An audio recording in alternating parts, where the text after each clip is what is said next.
Welcome to the Coaches Show, joined by Matt Brock, basketball coach here at Missouri Baptist University. And Coach, I'm going to ask you a question right off the jump that I know you don't like to answer, but I'm going to ask it anyway.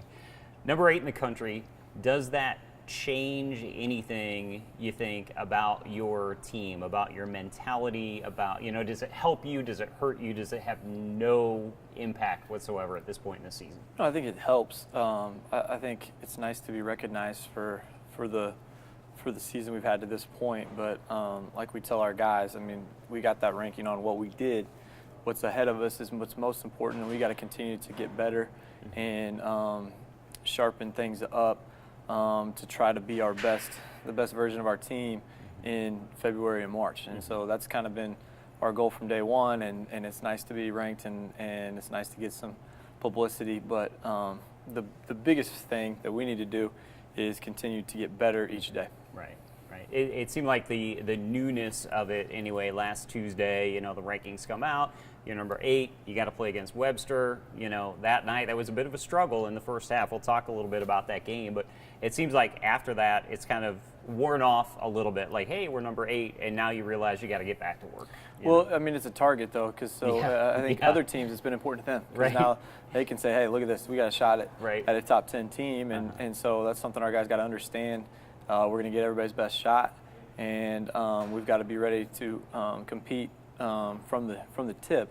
And this past week we didn't always do that. Right. Dug ourselves some holes, so it's something we got to correct, and we're working to correct every day. We'll talk about some of those games in a minute, but first, though, Kai Woodfall, AMC Player of the Week. He's really come up big for you the last, all season, but specifically the 3 games you played last week. Yeah, I mean, he had a great game at home on Tuesday against Webster.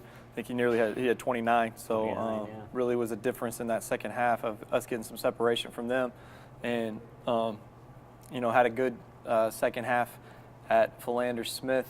And then at CBC again, a really big second half and a comeback. So the theme is second half. So it's nice that you can do that in the second half. We maybe need to get a little bit more in the first half. So it's not quite as interesting. Right. 49 of his 62 points last week in those 3 games came in the second half. Just 13 in first halves of those games. Let's talk a little bit about those games. The Webster contest we had on the Spartan Digital Network last Tuesday, really a struggle. It's kind of the theme that you talk about, struggle in the first half, but you outscore them 51-25 in the second half. Really, I don't know if it was adjustments, just played better. What happened in the second half there? Well, it's I think we defended a little bit better. I think they hit some tough shots, and we did some things that weren't great, and so that halftime score was what it was, but they're a good team. They're a good team. They're 6-2, and they played some really good teams. They went to UMSL and lost by 5, and so we didn't overlook them going in. I think we just came out not quite playing our best and had to correct it in the second half. But you can look at it 2 ways. You can say, hey, well, we played well enough to beat them by 20 in the second half, but the flip side is that we played poor enough to be down 7 at the half. So we've got to try to find a way to get that second half performance more consistent over 2 halves, rather than having to bail ourselves out with a great half and just being really solid for 2 halves. Yeah, Philander Smith on Thursday, that was a struggle. 50-49, a team that has only won 1 game. What happened? Yeah, I mean, you guys won, but what happened? They've played a super tough schedule, so that record's misleading, and they're really tough at home. They beat Shreveport, who was, I think, in the top 10 at the time, at home, and they lost 2 one-possession games to top 15 teams at home as well. So I think that record's a little misleading. Tough and super tough environment. They had a great crowd, and they were rowdy, and we just couldn't find the basket there early. And the good thing we did, I don't think we ever panicked. We got to 5 or 7-0, and we called timeout, and we tried to settle them down. Then we subbed, and we tried to get some other guys in there, and it was maybe 15-1. We called another timeout, and we didn't panic and crawled back in it. I think it was a 7-point game at the half, and then played much better in the second half. They play a very unique style. A style that's very good at home. They're pressuring you, and they're trying to be real physical, and we couldn't manage a way to get them into any foul trouble, and so it was a challenge. But our guys, we didn't panic. We kept playing, and I got the ball to Pablo, and he was giving us some problems inside. And then, when it got late, we got the stops we needed, and finally made a shot, and we're able to get over the edge. Yeah, got the win. Yeah, you mentioned Pablo, 17 points in that game, so he kind of carried the load in that one. And then the big, marquee matchup, I guess, of the three on Saturday is the win over Central Baptist, number 18 in the country. You win that by 6, but again, had to come from behind to do it. Had to have a big second half. They're very good. CBC is a really strong team. Clint's done a great job in his first year there. They have two big guys back from last year that are a real handful, and we had trouble with them in the first half. And started poorly again, but got it back to 6. I felt like we were right in that, and then they made another run and extended it to 15 at half. And so, we just at halftime there weren't any magical words. We just said we got to start playing better on both ends and start defending better, because that's where it started. You can't give up 44 points on 34 possessions and expect to win a lot of basketball games, but. Corrected that a little bit in the second half. Gerald Moore came in and probably some of his first meaningful minutes of the year, and really sparked us, took a charge, got on the floor for a loose ball when we were down 18 or 20, and that really got our guys going, which got our press going, and they turned it over a little bit and let us get back in there. Kai hit some big shots, James McKelvin hit some big shots and was flying all over the court like he normally does. So it was a great second half, but again, we're trying to learn.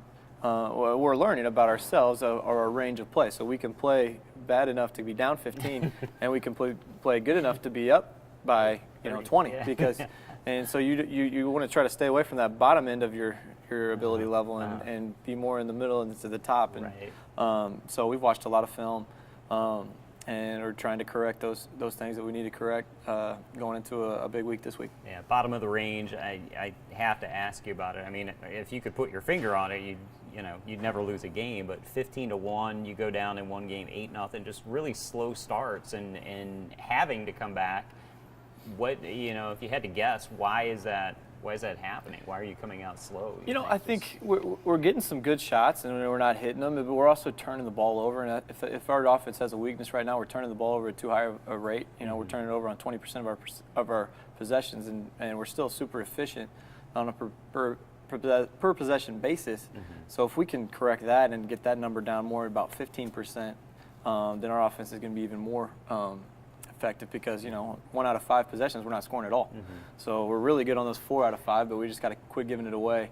On Thursday night, the turnovers were turned into fast break layups, and so bad offense became we didn't get a chance to set our half court defense, which is our strength. So I think it's not just one thing, but certainly we've had some games where we've started that way, with a big lead early. So I think it's a matter of a couple things going one way, and basketball is a momentum game, and we clearly haven't had it early in games, but we've found a way to get it back.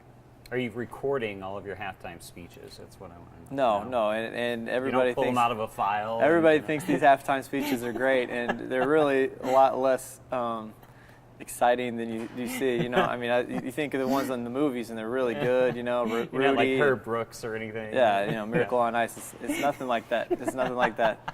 We usually talk about what's working, what's not, how we need to change it. There's a lot of stats in there because I'm a stat guy.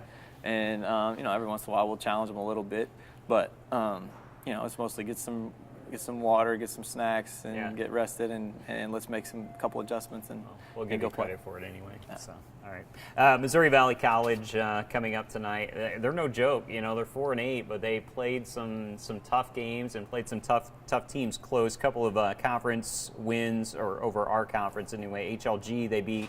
William Woods they beat, and then they also lost to William Penn, who at the time was number 2 in the country. Lost to them only by 2. So again, that record a little deceiving at 4-8. They played some tough teams. And Saturday they beat the defending national champs on the road. So that was a huge win over Graceland, 98-96.